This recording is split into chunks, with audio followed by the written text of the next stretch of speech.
my Mary B. Morrison's Write a Book in 90 Days challenge. I told you guys I was going to do this hangout on how to start writing a book. So I have 300 of you on my Facebook group, right? Welcome to each and every one of you. And so you will begin to make your commitment on writing your book in 90 days. Yes, you can do this, but I know a lot of you have not done this before. And so for those of them outside of the group, I have to say this because this is actually a YouTube video. I'm Mary B. Morrison, New York Times bestselling author and relationships expert. I also write in the name of Honeybee, so I go by Mary Honeybee Morrison. And this particular video is to explain to you in terms of how to get started when writing your novel. I, like some of you, when I first started, I thought about my book for 7 long years, right? Yes, from 1993 until I actually penned the novel from August to December in 1999. And I actually self-published my first book. Actually, I have a copy of it here. Some of you actually have this copy, right? Soulmates Dissipate. This was my very first novel. I'm still very proud of this book. And so with the book, as many of you will have this same concern, how do I get started? It starts with an idea. Everything in life will start with an idea. Everybody has a story to tell, but everybody does not tell a great story. And in order to be a writer, right, you have to learn how to tell a great story. So it's going to start with your idea. For me, it was when I dated my soulmate for like 7 years, right? Honey, let me tell you. It was a hashtag hot mess. It was the best of the best and the worst of the worst, and it was crazy. And I said, one day I'm going to write that story. And so what I learned, and I'm going to share this with you, my personal experience is, and I find it to be true, trying to fit creativity into something that has already happened is just going to kill your characters, right? I was actually one of those persons. I said, oh, I'm going to put this person's name, but then I'm going to change it to this. I'm going to use this person's name, I'm going to change it to this. I'm going to write about the scene that happened at the club, and I'm going to say this person's name. You know, honey, you're wasting your time, right? Real writers do not do that. I had to learn that that was not working. And that's why when I first started writing my book in 1993, 94, I couldn't get it out of my head because I was trying to recreate something. Your characters, trust and believe, are going to take on a life of their own. Once you actually get to know them, you must, when you're getting started with writing a book, understand and know your characters. You have to develop them. You have to give them names. You have to give them names that actually make sense. You have to give them names that fit their personality a lot of times, right? It's something about it. So with my book, when I went through names and all of that, got rid of all the people that I was trying to do these name changes with, right? And so I decided, okay, my characters have money. Okay, so the name needed to sound like they had money. So I said Wellington Jones was my character. So when I tell people my character's name is Wellington Jones, it was like, oh, he sounds rich. Exactly. Jada Diamond Tanner. Okay, very sophisticated, right? So you have to pick names. Names are going to be very, very important to your characters when you're getting started. You're going to start with your idea. You're going to begin to know who your characters are. Then what I want you to do is you have to, and I'm kind of going to put this in order for you, you have to make the commitment. Nothing in my book really happened solid until I made a commitment. I said, I am going to write my book when I started August 1st of 1999, and I'm going to be finished by the end of the year. That was my commitment. That is why I am encouraging each and every one of you on my Facebook group, all 300 of you, and those of you who are outside of my group who are listening to this video, make the commitment. Because if you just keep saying, one day I'm going to write a book, one day I'm going to write a story, guess what? One day never gets here. 2 days is here, but one day never gets here, right? Because it comes and goes. One day was yesterday, and now it's 2 yesterdays ago, right? So you need to make a commitment to yourself to write your book. The other thing you're going to do now that you have the idea, the concept of what you want to write about, you have characters in mind, you have characters' names, and it's okay to change your character name if it's not fitting. I do it. I have done it. I don't do it all the time because I try to choose it very carefully, but I do change names. Just did so in this book that I was working on. You know, it's like this series now that comes out in August that's coming up. I actually had the woman's name is Mona. And, you know, I write so many characters. I'm telling you, I'm on book number 2021 right now. My publisher came back. Oh, my gosh, she got a good memory. She was like, didn't you have Mona in Eternal Engagement? I was like, damn, I did have Mona. So your character's names are very important. So Mona became Blake, right? You had to give her another name. So now she's Blake. But Blake was more fitting anyway for this particular character. Your characters have to have those same type of names that mean something. Your synopsis, you have your idea, you've made your commitment, you know your characters, and now you need to work on your synopsis. Okay, that's going to be however long it's going to be for you. My average synopsis is 12 pages. Within 12 pages, I can tell you what my story is about. Within however many pages it takes you to do your synopsis, right? For some, it could be 3. For some, it could be 4. Whatever. For some, it could be 50. That doesn't matter. It's your synopsis. You can actually start to build your story out from your synopsis because it's going to have some type of order to it. Within those pages, you need to have 3 things. 1, 2, 3. 3 things in your synopsis. You need to have a beginning, a middle, and an end, right? And if you read me, you already know every end of my book is a cliffhanger. Every single, but that's my ending. I'm the cliffhanger girl. You already know if you pick up a MaryBMorrison book, especially if it's in a series, and even if it's the last book in the series, just like a great movie, you want to walk away wondering, is there going to be another book? I always get that question. Is there going to be another book? You want people to feel that way, especially if you're writing another book. But don't be like me. Be yourself. So if you bring closure to the end, it just needs to be the end for that particular synopsis. And I'm going to tell you why that's going to be important. For those of you who are seeking to get your book published with a publishing company, editors don't have time to read the whole book, right? They're not going to read all this, baby. You know what they're going to do? They're going to read the beginning, they're going to read the middle, and they're going to read the end. They're going to crack that puppy in the middle of the spine, or they're going to go right to the middle of your stack of pages for your manuscript, and they are going to go beginning, middle, end. They might do 60 pages, 20, 20, 20. So you need to make sure your story is cohesive, because if it's not making sense by the time they get to the middle, that's how a lot of people get thrown to the side, right? So when you're starting your book, make sure your synopsis is as solid as you can possibly make your synopsis.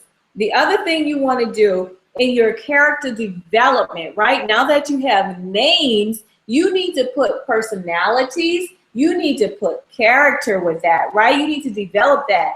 So when you're first starting, a great idea is to actually write a short story, right? It's like, oh wait, MaryBMorrison is a trip, but you know when she was a little girl, she was always sassy. She did this, hated vanilla ice cream, just never liked to comb her hair, you know. But now she's past that tomboy stage and she's this, right?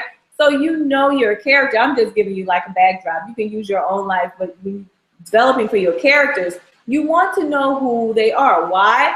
Because when people write characters, if you don't understand your character may do something totally out of whack, out of character, that your readers that can't comprehend. Because if you have a church-going Sister Mabel and she just pull out a gun and shoot somebody, well, if you never gave us any indication that Mabel was a loose cannon and that she could fire off on somebody, right, then we're going, what the hell was this writer thinking, right?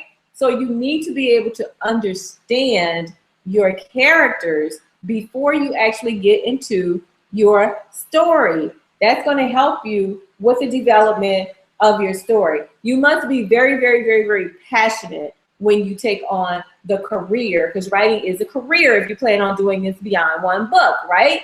So you must be passionate about the process, because it can be tedious, it can be arduous, It can be long, it can be tiring, it can be so many things, right, honey? Yes, yes, yes, yes, yes, yes, yes. So you have to have that drive and that motivation, even more so because writing is a solo career. There's nobody sitting next to me talking about, Mary, I think this would be the next sentence. No, it's only the character in my damn head that I talk to occasionally, and you will too. You know, I used to go out to dinner with my son, and I'd be like, you know what? This dude is really tripping right now. My son would go, who are you talking to? I said, Darius. For those of you who read the Soulmates Dissipate series, you know, Darius popped in on book 2, honey, Never Again Once More. And he is still a favorite of a whole lot of people. But he used to talk to me so much. Darius talked to me so much, honey. He coming back. Yeah, he's coming back. He's coming back. Grant's coming back. Oh, yeah, a lot of them characters coming back. But you have to fall in love with your characters to the point that you can't wait to get back to them, right? If you have a 9-to-5, like I did at the time when I started writing my first book, I was working 9 to 5. So I don't want any excuses from you guys, right? 9 to 5. I was a GS 1415 working at the HUD building in DC, honey. I was hot. Yeah, honey, I'll be getting my money on wherever I go. I'm trying to told you. Anyway, and I was working full time.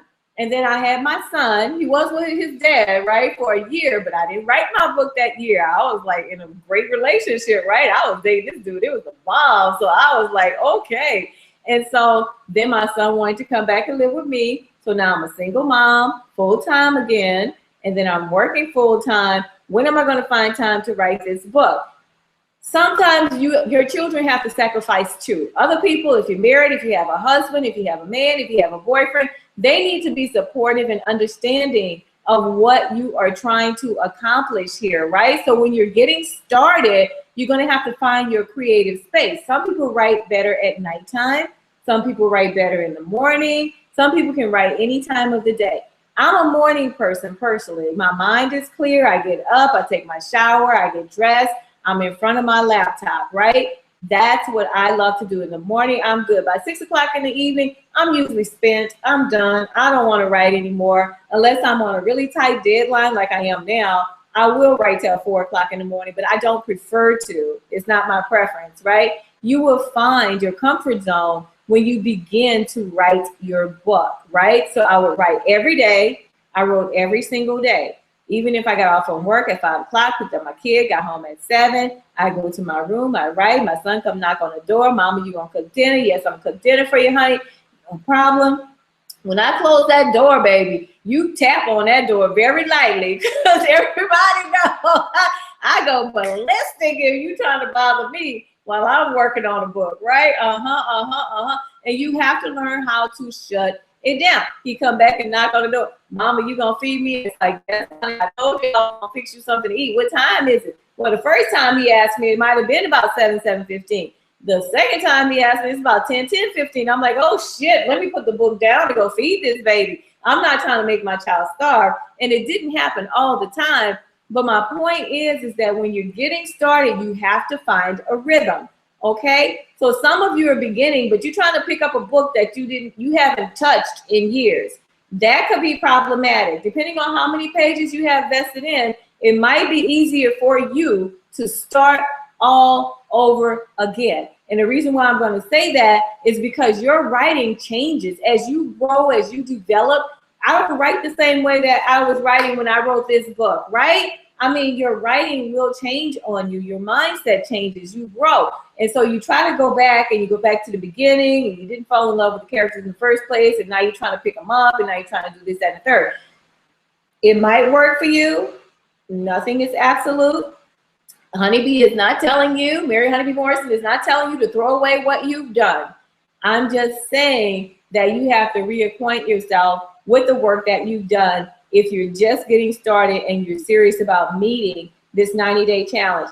90 days, what do you need to do? You need to write 1,000 words a day. 1,000 words a day is 4 pages. 1 page is 250 words average, right? That's how we count them in the literary world, right? So you need to do your 4 pages a day, double space on your manuscript and work on it every single day. So maybe today you only did 250. That's okay. You are 250 words closer to finishing your story than you would have been if you hadn't touched it at all. I'm not trying to say be a minimalist, but what I am saying is find your space, find your voice in what you are doing, and commit. I need you to commit to this process, right? And I'm looking at my notes, so I want to make sure I don't leave anything out for you. I do want you to write every day. But before that, I know one of the people, I think it was Nicole, forgive me if I'm wrong, I think it was Nicole that asked this question in my group. She asked me, well, how do I know, you know, I get confused and I go from the past tense to the present tense. And then, you know, it's like, I'm not sure. And then I stop writing the story to try to figure it out. Honey, get the story out of your head. Leave all the grammatical stuff for your rewrites, right? I don't think anyone out there could have been worse than Mary Morrison when I first started writing this book, right? My own personal experience is that I started writing Soulmates Dissipate, right? Was in love with the book, had a good time, just going. This is my self-published version, y'all. I just love it. Anyway, started writing the book, and I said, I'm gonna put the book in third person. Okay, so you got to find your voice that way too. First, third, how you gonna write it? And so I was like, I'm gonna put it in third. And then I started writing it in third. And then I kind of switched up to first person. Okay, I'm gonna go with first person. So I go to the beginning, start all over. I was only about 3 chapters in. Okay, and then I started writing the book in first person. Wrote the whole book, this whole book cover to cover. First person. Send it to the editor. You know the first thing she said? Put the book in third person. So I should have followed my first mind because that's where I was, but I didn't trust my first mind. And then I felt like I wanted to do something different because I didn't really know what the hell I was doing exactly. I just knew I wanted to write a book. And so she made me go back and put the whole thing in third person. And what that did for me was actually it made it a better book. You know why? Because I had to touch every single word in my mind on the tap of them keys. I had to look at every single thing, everything, right? Cover to cover again. So that made me hone in on the story. It made the story a lot better. So by the time I sent it to her, she could see the growth in it, but she also saw a lot of other stuff. My editorial from Susan Malone, Susan Malone Editorials was Malone Editorials with an S.com. You can find her online or email her at 888 Suze. Keep that information, honey, if you're gonna need an editor, because she's one of the best in the business, and she did Soulmates Dissipate. And I used her for my first 3 books, and she was like, Mary, you don't need me anymore. You with the publisher, you got this, that, you know, you're good to go. But I did use her for my first 3 books. Some editors out, some authors out there, New York Times bestselling authors, still use their own editor before they send their book to their editor. I'm not saying you have to be a perfectionist to that extent. I don't do that anymore. But I learned a lot in the process of getting started with my first book. Choose whatever, you know, voice you want, first or third. Make sure you're trying to stay in the past tense is where most books are written, right? And most of them are written in the past and not written in the present or whatever. But you have to, I'm sorry because my voice is getting a little hoarse here and I got a lot going on in my head. But anyway, you need to decide, but don't get caught up to the point where you are not focusing on finishing your book or writing your book or losing track of something, because you could get hung up on something grammatical and you can lose like a moment that would have just been spectacular for the book, and you try to get back to it, but that creative moment can pass you by like that. The other thing that I love too, I know a lot of you are actually poets. Oh my God, I think poets make amazing writers. If you've never written a poem in your life and you're writing a book, I suggest you try to write a poem or 2 or 3 and sit and be with yourself for a moment. Why? Because poetry actually moves through you. It's a spiritual movement, right? You know what I'm saying, my poets out there. You sit and you write and you write and you write and you go, oh my God, where did that come from? Oh my goodness, how did I write that? Like, who did that? You know, you almost feel like something else is moving through you, speaking to you, right? Yes, don't get me into my poetry flow, okay? I won't go there on you, but I can drop it, okay? Anyway, but that movement that goes through you is the same exact movement. For my poets, you got that feeling. For you haven't written a poem, I suggest try it. But that movement goes through you. When you get started with your book, allow your characters to go through you. I can't even write a book if I don't know my characters, and that's the God's honest truth. So when I switch a series from one series to the next, and I have to get to know new characters, oh my gosh, I just lose it for a minute because I have to sit, I have to be, I have to get to know them. You're getting started. You're going to have to do the same thing as well. I want to share one more thing with you, but I have to run over there to get it because I left it on my counter. I'll be right back. I'm coming. Okay, here I am. I told you I'd be right back. I told you I'd be right back. This is something that I do. When I first started with my very, very first book, Soulmates This Way, I had a vision board. And on my vision board, I had pictures of characters. I would actually take magazines and clip out photos of individuals that I thought, like I had Morris Chestnut, that was Wellington Jones, I had Gabrielle Union, that was Jada Diamond Tanner. You know, I mean, they could still play these roles, honey, even until today, because both of them hot and sexy. And I just love me some Mary Jane. I know I just got off of being Mary Jane. I know I just got all off track. But anyway, that's how a writer works, right? You don't act like I'm the only damn one. Y'all do that shit too. And if you don't do it, you're going to be doing it pretty soon. Anyway, this is my book, right? I'm trying to put it where you can see it. This says, Baby, You're the Best. I buy these from Walgreens every time I'm starting a series.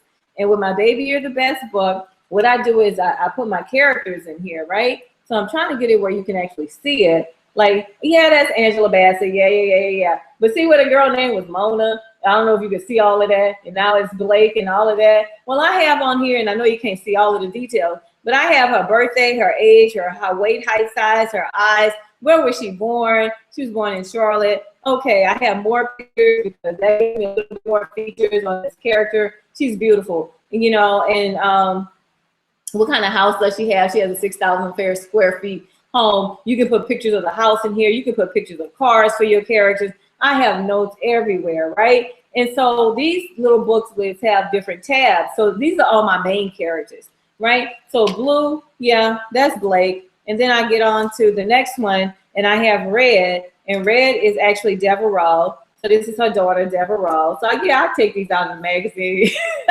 My son laughed at me. He goes, "Oh, is that Will Smith? That's so." I go, "Leave me alone." I need somebody to look at when I write these things. So Devereaux, same thing. Her birthday, she has actual birthday here, October 10th, 1986. I know when she was born. She's a Libra. She's 28 years old.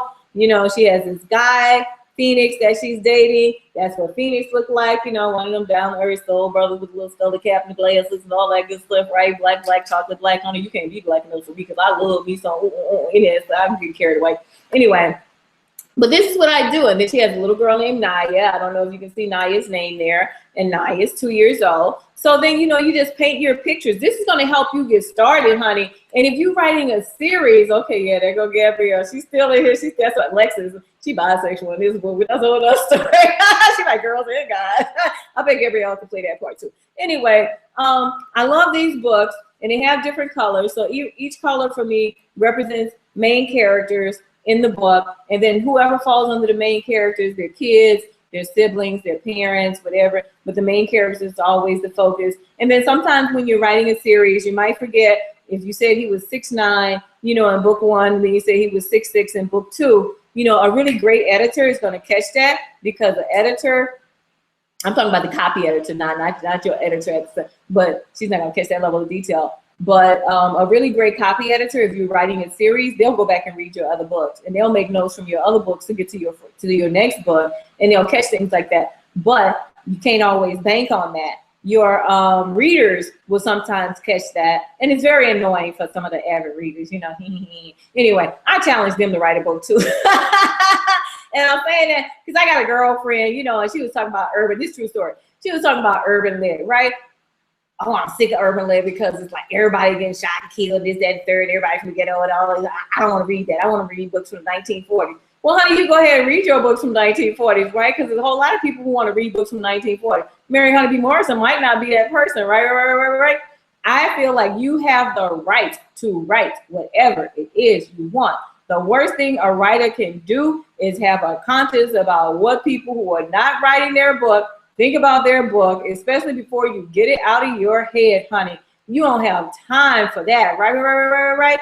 So for people like that who want to be judgmental about your idea for writing your book, you can't share it with everybody because everybody's not going to understand it. And you don't want the co-signer, so you might give somebody a couple of chapters. Oh, girl, this is some good stuff. You need to know that it's good when you actually write it or when you finish with it, right? Take yourself through that process. If you share your work with someone early on, just keep in mind that it is your story. When you ask somebody, what do you think? They are going to give you an opinion. Okay, I'm gonna give you an opinion if you ask me what do I think. So anyway, that's what people typically do. They're not trying to be rude. They're not trying to be ugly. They're really actually thinking that they're trying to be helpful. And some of them want to feel like they're smarter than you, even though you're the one that's writing the book. Okay, so you have to stay focused with your book. Be careful who you ask advice of, especially early on. What I would do is just get it out of my head before I start asking people for their advice and their opinion. I'm also going to tell you when you're first starting, because somebody else in the group brought this up about academics. You're in class, you're in school, you're a professor, you're an English teacher, Elin Harris. I'm gonna tell you, a lot of y'all know Elin Harris and you were fans of Elin Harris. And I'm a fan of Elin Harris as well, even though he has since gone on. We miss him, right? Early in my writing career, I told Elin, well, I'm thinking about going back to school and I'm thinking about taking a creative writing class. So I felt like, you know, I could learn something new. And he said, Mary, it's okay if you want to go back to school and take a creative writing class. The best advice I can give you is don't let the professor change the way that you write today, because you've already written several books. Your fans absolutely love you. I see how they come out. I see how they are excited about your work. I see how they love what you do. A professor can change your natural inner gift style of writing if you allow them to. Now for class, you need to know what your professor is looking for. You have to write a certain way for that person. As a writer, you want to find your own voice. What makes you different from the person sitting next to you in your class? Because the same professor is grading that person's paper as well. But when you're on a bookshelf and your book is downloadable on an ebook, what makes you unique? What makes you special? You must hold on to that uniqueness of how you write. It might just be a flair, a style of what you do. Take, for example, Toni Morrison, very deep, complicated writer, right? So you might pick up a couple of pages of a book that don't even have a title on it and go, this sounds like Toni Morrison, right?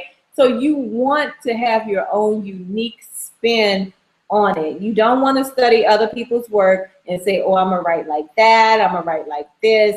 You know, just write from your heart. If you cry, your characters will cry. If you laugh, your characters will laugh. And if they laugh, you laugh, vice versa. But 9 times out of 10, if you're sitting and crying with your characters, your reader will do the same thing too. So just be true to yourself, be true to your word every day. Make sure you dedicate it. Make sure you commit to getting your book done. I'm just trying to motivate you here, baby, because I'm telling you, this is a solo career. You can do it. Writing is a very passionate thing to do.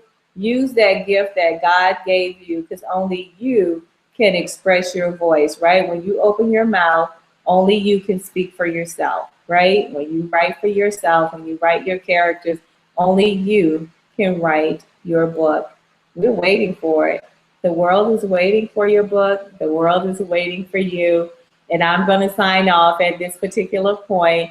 In my group, I'm going to say, congratulations to all 300 of you guys that made it. Yeah, we're going to have some fun, baby. Go ahead and post your questions, your concerns. The group members will get back to you. And don't miss roll call. I do roll call every day around 10 o'clock Eastern Standard Time, and I expect to see 2 things from you, right? I expect to see your word count from yesterday. I don't want to see you wrote 10,000 words since April 1st. I want to see what you did yesterday. Every day I want to see what you did the day before, and I need to know what your start date is, because at some point I am going to ask for those who started on April 1st to give me your total count. Only for those. I'm going to start doing that, but I'm not there yet. I'm not trying to rush you guys. I'm just getting everybody in the habit of committing to this Facebook group. And let me tell you, if you're not reporting, if you're not doing what I'm asking you to do, those people on the outside waiting for an opportunity to get into this awesome group, I'm giving you this awesome advice, they will take your spot, honey, because I don't have time for the lames. Y'all know how Honeybee is. I don't have time for all that. So this is Mary Honeybee Morrison signing off. Okay, Mary Honeybee Morrison's, write a book in 90 days challenge. That's you. I'm signing off. I got to find a damn button.